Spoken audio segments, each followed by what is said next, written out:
Це наша політика бути послідовною. This is our policy, to be consistent, regardless of what happened before. We are constructive.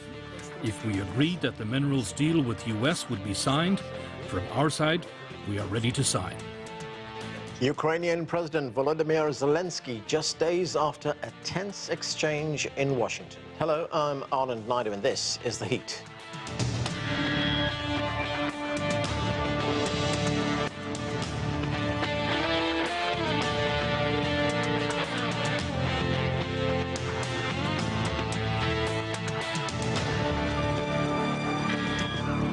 On Sunday, European leaders met in London for a security summit. This after Ukrainian President Zelenskyy's visit with US President Donald Trump on Friday came to a fiery end in front of the media. A number of EU members have now pledged to continue support for Kyiv and to ramp up defense spending. Britain, France, Ukraine and other nations are now working on a peace plan to present to Washington this week. This was not the debriefing that EU leaders were expecting. The hope was that Ukraine would have signed a mineral deal with the US and a ceasefire was imminent. But President Zelensky's disastrous meeting with President Trump in the White House has made that task more difficult. You're gambling with World War III, and what you're doing is very disrespectful to the country. The initial aim of this emergency summit was to find a common approach to boost defense spending so Europe could take a leading security role in Ukraine and beyond, with or without the United States. The last-minute arrival of both Canada and Turkey to join more than a dozen European leaders in London is an indication of just how worried everybody is that the whole peace process could unfold. France's President Emmanuel Macron and Britain's Prime Minister Keir Starmer both had successful meetings with President Trump in Washington. Now they're trying to rebuild bridges between Mr. Zelenskyy and the White House. We've agreed that the UK, France and others will work with Ukraine on a plan to stop the fighting. Then we'll discuss that plan with the United States and take it forward together. I heard new announcements, and I'm not going to announce them to you because they should do this. But this was very good news that more European countries will ramp up defense spending. Of course, the UK announced this last Tuesday and Wednesday, but I believe that other countries will follow. Just how they find the money to do that will be discussed at another defense summit in Brussels later in the week. We urgently have to rearm Europe. And for that, I will present a comprehensive plan how to rearm Europe on the 6th of March, when we have our European Council to the leaders. There was also talk of a coalition of the willing to help defend Ukraine, and that could extend to countries outside of Europe. Michael Voss, CGTN, London. To discuss this and more, let's bring in our guests. Joining us from Virginia, Michael Maloof is a former Senior Pentagon strategic analyst. From Brussels, we're joined by Pieter Cleppe. He is the editor-in-chief of BrusselsReport.eu. From Moscow, we're joined by Dmitry Babich. He's a journalist and Russian political analyst. And Pieter Zalmayev is director of the Eurasia Democracy Initiative. He joins us from Kyiv. Thanks, everyone, for being with us. Let's start in Kyiv with Pieter Zalmayev. Pieter, it's clear that there is a rupture that's developed between the United States and Ukraine. That was quite a bruising encounter we witnessed there in the Oval Office of the White House last Friday. How serious is this division?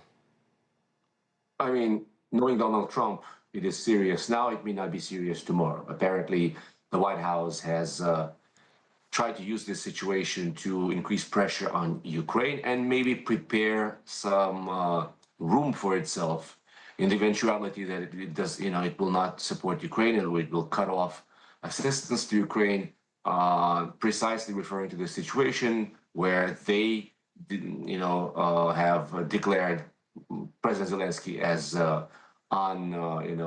impolite and rude, etc.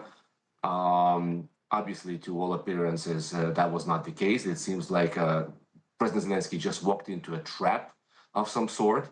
But be that as it may, right now, official Washington expects an apology and profuse thanks from President Zelenskyy, and it's unclear what the exact formula for that will be, but it seems like there's still some wiggle room for the two parties to come together.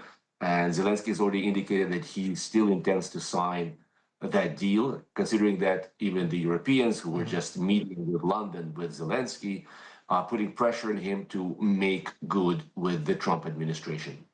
Peter, there are some senior politicians here in the United States, among them the House Speaker, who's Republican, Mike Johnson, as well as the senior Senator Lindsey Graham, who are now questioning whether the United States can do business with President Zelensky. There have even been intimations that he should resign, that somebody else should take over and continue these negotiations with the United States. As you point out, there's been a change in tone. President Zelensky says he's now prepared to sign that minerals agreement. But how does he repair the damage with President Trump? These individuals you mentioned, both Mike Johnson and Lindsey Graham, and Secretary of State Little Marco, or as he's known within the White House, or Mark Rubio officially, they are not obviously acting as independent actors, and they are just doing the bidding of the White House. It seems like the White House has fully bought into the Kremlin's narrative that there should be a change of power while the war is going on, knowing full well that this is in contravention of Ukraine's constitution and is a sure way to create chaos in Ukraine, holding such elections during wartime. So this is, once again, raises questions about how objective and neutral the Trump administration is in this process, while it's parroting, apparently, Kremlin's talking points. How to repair these relations? Once again, there's no good solutions, but to come back to Donald Trump, to the White House, to swallow this bitter pill and to flatter Trump, flatter him, thank him profusely, find a formula for some kind of apology, even though I don't think Zelensky has anything to apologize for. But, it's all personal now in Washington, and it's built around the cult of personality that is Donald Trump. Michael Maloof, personalities aside, it appears that the fundamental difference that led to this eruption in the Oval Office in the White House was that President Zelensky wants security guarantees from the United States before there is a ceasefire, and the United States is saying, no, there has to be a ceasefire first, then we can talk about security guarantees, then we can talk about a more comprehensive peace formula. Is this what it's about? There seems to have been a disconnect as to intentions going into the meeting. Zelensky clearly wants the security arrangement. Donald Trump just wanted a mineral arrangement, which would, I think, in the longer run, bring about greater security for Ukraine by having Americans and American companies working in and out of the country. Boots on the ground is a trigger to Putin. And gives him an excuse to not want to have any arrangements.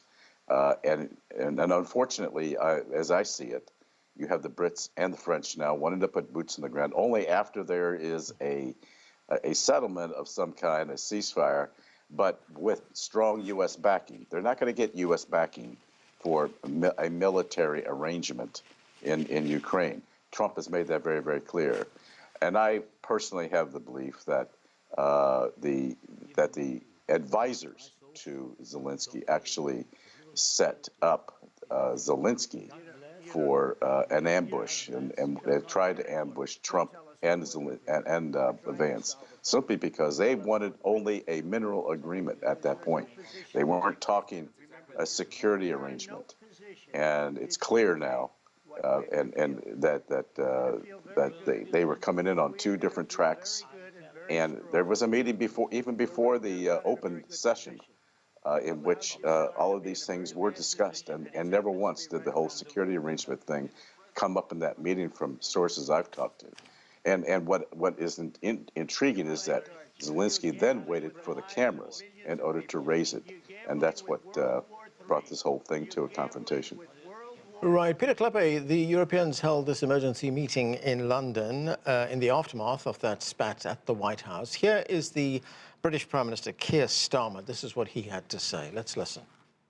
Nobody wanted to see what happened last Friday, but I do not accept that the US is an unreliable ally.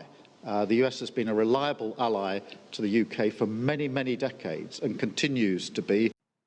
So, Peter, France has come up with a ceasefire proposal of a kind, but the United Kingdom is not on board with that ceasefire proposal. So where do the Europeans go with this from here? Well, their idea seems to be to come up with a plan, present the plan to Trump, and then Trump can present it to Putin. Now, as you mentioned, France and UK are not yet aligned on the plan, so that has to be ironed out. In itself, that's not a problem. But I do think ultimately we're going to end up with some variety of Trump's proposed plan. And, you know, if you think this all through, it makes sense. Ukraine is not a NATO member, and there's a good reason for that.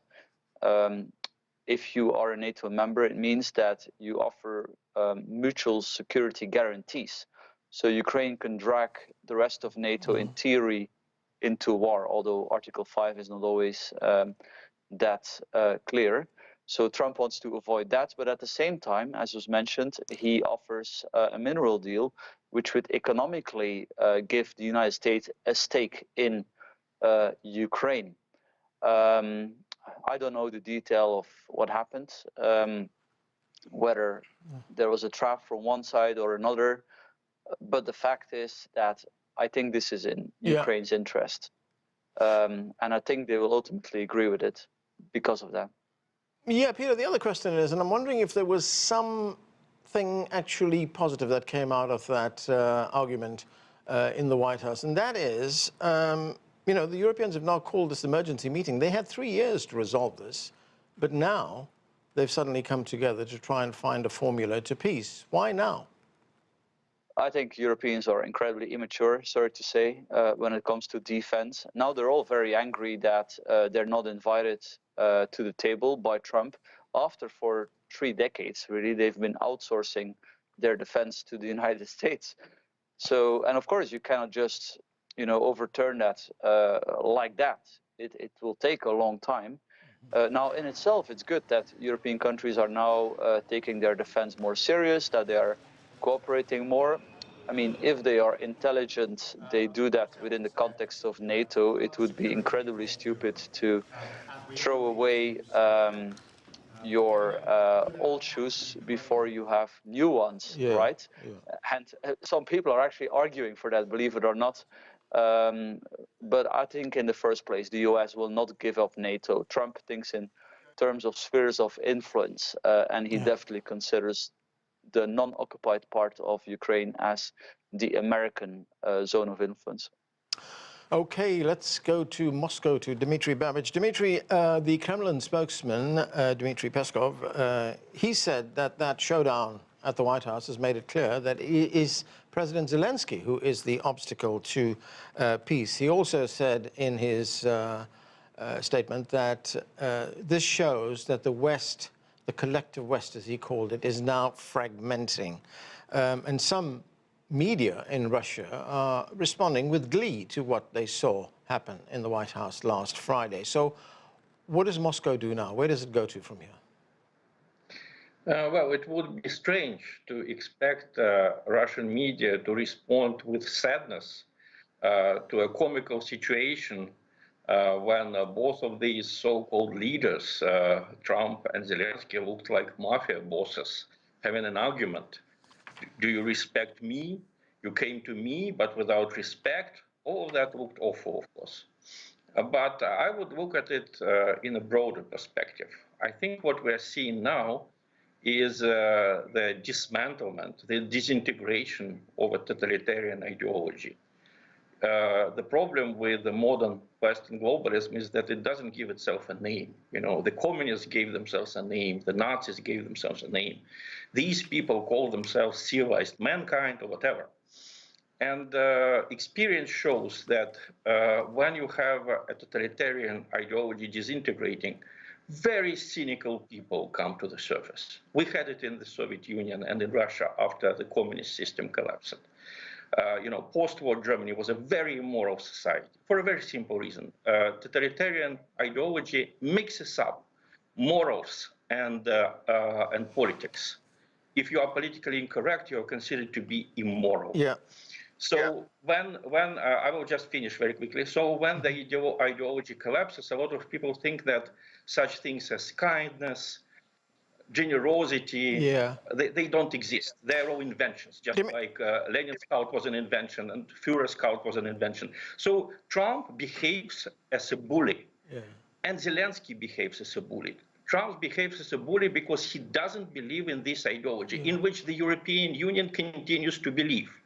And this is a very dangerous ideology because it considers Russia, China, and other independent countries reactionary states whose regimes need to be changed or reformed, sometimes by force. Dmitry. And they are a danger to mankind. This ideology is a danger to mankind. So what we saw was actually a spat. I don't care who started it. I think both of them behaved in a very bad way. Point is, Dmitry, the point is that, I mean, we can put labels on these things. We can put labels on countries, on alliances, etc. But Russia has lost a considerable number of troops in this. It's facing sanctions as well. I mean, how urgent does Russia see a resolution of this conflict? What we have heard right now, I think the latest events are strengthening Russia's resolve, because listening to Trump, listening to Zelensky, listening to the European leaders, most of the people in Russia understand it in the way that these people just want money. It's all about mineral resources, mineral deal, this kind of cynical language. For us, it's about security, it's about history, it's about faith. Very few people are prepared to lose their lives for money. So I hope very few more Ukrainians will agree to lose their lives for Mr. Trump's mineral deal. And of course, his tweet was very cynical. When he said that, I quote, "By negotiating a mineral deal, Trump," that he's talking about himself, Trump ensures that Americans will be involved in Ukraine's mining industry, so Russia will not dare to attack. Well, this is so cynical, this is so immoral, that basically people in Russia have a feeling that we have been opposing something really evil during all of these years. And Mr. Trump is not the most evil part of it, because he's not ideological. He's just a bully who wants money. The European Union is ideological. They want to change regimes, but ultimately they also want money. That's why they suggested that Mr. Zelensky accepts their mineral offer instead of the American one. Dmitry, I want to get the response from Pieter Zalmayev to what you've just said. Pieter, go ahead. No, I just wanted to say, first of all, I mean, whatever the Moscow participants said about how people are not willing to die for money, well, the Russian army is now largely a money of mercenaries who receive as much as $20,000 to sign up a contract. So, I mean, that just disproves, the economical situation in Russia is such that, wide swaths of the population do not make that much money. They are willing to go and die for money, and Russia has that sort of money that Ukraine doesn't. That's the lopsidedness of the situation. J.D. Vance mentioned that Ukraine is having problems recruiting people. Well, no one really wants to die for nothing in this day and age. We're not in World War II situation, it's 21st century, but the problem is Ukraine doesn't have money to pay. But when we talk about ideology, whatever the participant in Moscow has said, well, in regime change, Moscow is bent on this, hell-bent on this regime change in Kyiv. Let's not forget, We're talking about the European Union, they're trying to preserve liberal democracy there. And when you say, when he talks about how the European Union wants to bring about a regime change in Moscow, when did that happen? I mean, maybe that attitude stems from Moscow's decision to attack Ukraine and to start the biggest land-based war in Europe since World War II. Let's not forget who the culprit is. Let's not forget who the aggressor is in this situation. Right. Pieter Cleppe, I want to get a little bit deeper into the European proposals. What we know of those European proposals that were formulated in London over the weekend. The British Prime Minister Starmer, he stated that their four-point plan, has been agreed under what's being called a coalition of the willing. The peace plan will be constructed with the UK, France, Ukraine and others, and it includes more weapons for Ukraine, recognition of Ukraine's sovereignty and security guarantees, and the formation of what Starmer calls, some kind of peacekeeping force to guarantee this agreement. Are these realistic goals? I think it's going in the right direction. Yeah. After any ceasefire, at some point, you'll have to have some peacekeeping force. That makes sense. Yeah. Now, Russia has already said they don't accept European troops there, even if Trump claims that Putin would have told him that he would have no problem with that. Yeah. I think we'll have to see. Yeah. There has been no proper negotiations on this because I think Trump was assuming Zelenskyy was on board. He appeared not to be on board. So now basically Camp USA, which includes Ukraine, has to iron out their differences before they can go to Putin. Now, in the 4 points plan, you have this idea of sort of a gradual ceasefire. You start with everything but the land hostilities. That strikes me as common sense. Will Putin agree to it? Yeah. That's a very big question to all of this. I think if he does not, then there may well be the bad cop stage where Trump allows Ukraine to strike more deeply into Russian territory. It gives them more weaponry, increases the sanctions on Russia, and in a way that that can come with a dangerous escalation of everything. Michael Maloof, we've not heard much about, from the European plan, about possible Ukrainian membership in NATO at some future stage. Absent that kind of assurance undertaking to the Russians that Ukraine will not join NATO at any point, do you see any of this flying?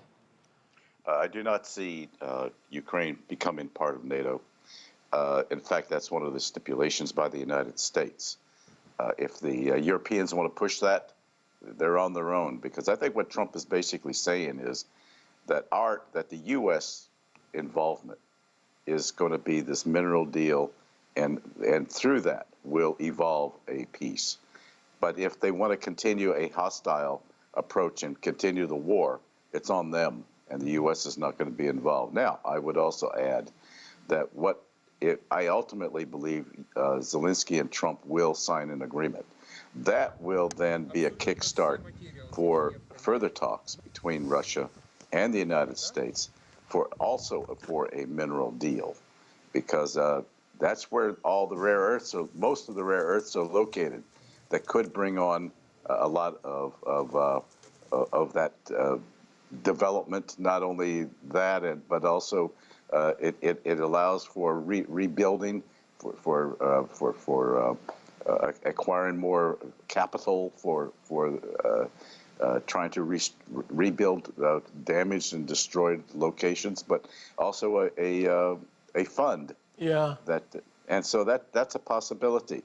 But there needs to be less talk about military guarantees as opposed to economic guarantees, and I think that's the approach. I think the Europeans as you pointed out earlier, they've had 3 years to deal with this, and they're scampering around looking for some way to come up with some kind of solution at this point, and all they can come up with is military, and they're incapable of it. They don't have the economic infrastructure to deal with that. Yeah. And they just got to get with reality. Michael, to what extent is this minerals deal just a smaller part of a much bigger plan that President Trump is talking about? I mean, he wants a much bigger peace deal that would see, relations with Russia restored. There would be cordial relations. There'd be a far greater trade and economic relationship with Russia, and a much more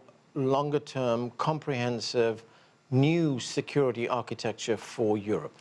Yes. Well, it's more economic security as opposed to military security. And all of a sudden, you're hearing the Europeans saying, well, maybe we ought to get into a minerals deal as well. Mm-hmm. Well, you had 3 years to come up with it. Yeah. Now, but I think that's over. I think we're going to be seeing, this is the design. We're going to be seeing more spheres of influence being developed and relations bettered between the United States and Russia on the strategic level, geostrategic level. And that's where Trump is operating, not at this petty little side on with Ukraine, which is just a sideline. Okay, Dmitry Babich, if we look at the view from Brussels, from the European Union, the EU Commission President Ursula von der Leyen, she says the EU must urgently rearm Ukraine and, in her words, turn it into a steel porcupine that would be indigestible for any future invaders like Russia. Would Russia be prepared to accept a very heavily militarized Ukraine as part of a long-term peace agreement? No, of course, because this was the reason why Putin started a so-called military operation, which is called war now in Russia, more honestly. It would make no sense to start it if the people like Ursula von der Leyen had their way and created a military monster next to Russia. But I think that indeed the European Union becomes dangerous. I would compare it to the situation in 1989 when basically Gorbachev, Russia, the Soviet Union betrayed its allies in Eastern Europe because we had reforms, we had a new mentality, we rejected the communist ideology, and Ceausescu could not reject it. He had to defend himself on his own, as the Europeans say now.